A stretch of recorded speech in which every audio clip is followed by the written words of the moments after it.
ನಿಮ್ಮ CN23 news ಚಾನಲ್ಗೆ ಸ್ವಾಗತ ಸುಸ್ವಾಗತ. ನಾನು ನಿಮ್ಮ ನಗರ ನಾಗೇಶ್.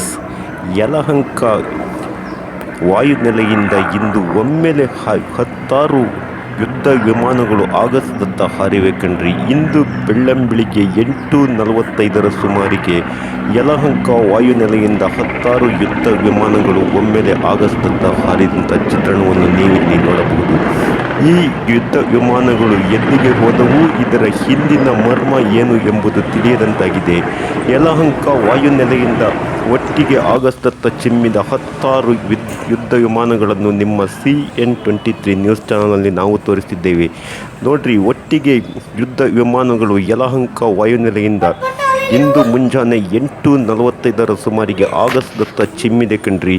ಈ ಯುದ್ಧ ವಿಮಾನಗಳು ಎಲ್ಲಿಗೆ ಹೋದವು, ಇದರ ಹಿಂದಿನ ಮರ್ಮ ಏನು ಎಂಬುದು ಇಲ್ಲಿ ತಿಳಿಯದಂತಾಗಿದೆ.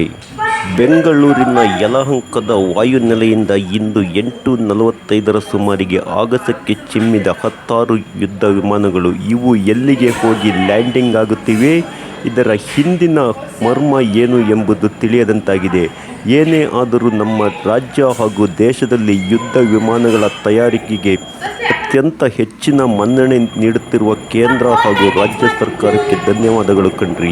ಇತ್ತೀಚೆಗೆ ನಡೆದಂಥ ಪಾಕಿಸ್ತಾನ ಹಾಗೂ ಭಾರತದ ನಡುವಿನ ಯುದ್ಧದಲ್ಲಿ ಯುದ್ಧ ವಿಮಾನಗಳ ಪಾತ್ರವೇ ನಿರ್ಣಾಯಕವಾಗಿತ್ತು. ಯುದ್ಧ ವಿಮಾನಗಳ ತಯಾರಿಕೆಗೆ ದೇಶ ಹಾಗೂ ರಾಜ್ಯ ತನ್ನದೇ ಆದಂಥ ಕೊಡುಗೆಯನ್ನು ಇಲ್ಲಿ ನೀಡಿದೆ ಕಣ್ರಿ. ಇಂದು ಮುಂಜಾನೆ ಹಾರಿದ ಈ ಯುದ್ಧ ವಿಮಾನಗಳು ಅದು ಎಲ್ಲಿಗೆ ಹೋಗಿ ತಲುಪಿವೆ, ಇದರ ಹಿಂದಿನ ಮರ್ಮ ಏನು ಎಂಬುದು ತಿಳಿಯದಂತಾಗಿದೆ. ಅದೇನೇ ಇದ್ದರೂ ನಮ್ಮ ರಾಜ್ಯ ಹಾಗೂ ದೇಶದಲ್ಲಿ ಯುದ್ಧ ವಿಮಾನಗಳ ತಯಾರಿಕೆಗೆ ಮುಂಚೂಣಿಯಲ್ಲಿ ಅಗ್ರಸ್ಥಾನದಲ್ಲಿ ಇರುವುದನ್ನು ನಾವಿಲ್ಲಿ ಗೌರವಿಸಲೇಬೇಕು ಕಣ್ರಿ. ಪ್ರಿಯ ವೀಕ್ಷಕರೇ, ಹಿಂದೆ ನಿಮ್ಮ CN23 ನ್ಯೂಸ್ ಚಾನಲ್ಗೆ ಸಬ್ಸ್ಕ್ರೈಬ್ ಆಗಿ ಬೆಲ್ ಬಟನ್ ಒತ್ತಿ ಯುದ್ಧ ವಿಮಾನಗಳ ಹಾರಾಟವನ್ನು ನಿಮ್ಮ CN23 ನ್ಯೂಸ್ ಚಾನಲ್ನಲ್ಲಿ ಕಣ್ತುಂಬಿಕೊಳ್ಳಿ.